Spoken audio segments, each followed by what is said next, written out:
പറഞ്ഞു തരികയാണ്.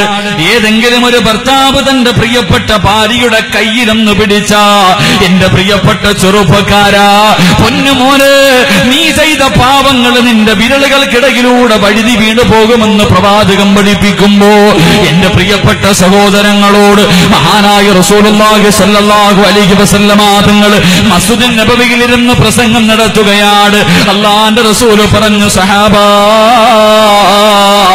ഏതെങ്കിലും ഒരു ഭർത്താവ് തന്റെ പ്രിയപ്പെട്ട ഭാര്യയുടെ വായിലേക്ക് ഒരു കവിള് വെള്ളമൊഴിച്ചു കൊടുത്താ, ആ മനുഷ്യന് നാളെ ഹൗലുൽ കൗസറിലെ വെള്ളം കിട്ടുമെന്ന് പ്രവാചകർ അതാ മസ്ജിദുൻ നബവിക്കകത്തിരുന്ന് പറയുമ്പോ, മഹാനായ ചെറുപ്പക്കാരനായ സൗബാൻ റളിയല്ലാഹു തആല പടച്ചവരെ പള്ളിക്കകത്ത് നിന്നിറങ്ങി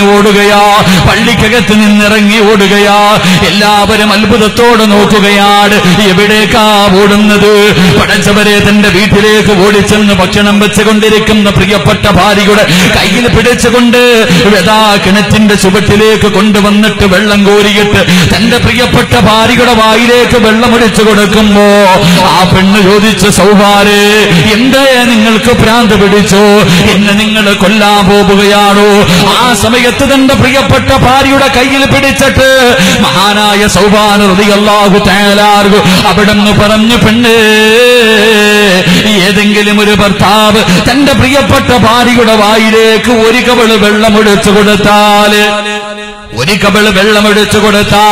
അതിന് പകരം അല്ലാഹു ഹൗദുൽ കൗസറിലെ വെള്ളം തരുമെന്ന് പ്രവാചകം പഠിപ്പിച്ചെന്ന് പറയുമ്പോൾ, എന്റെ പ്രിയപ്പെട്ട പൊന്നുമോളെ, നിന്റെ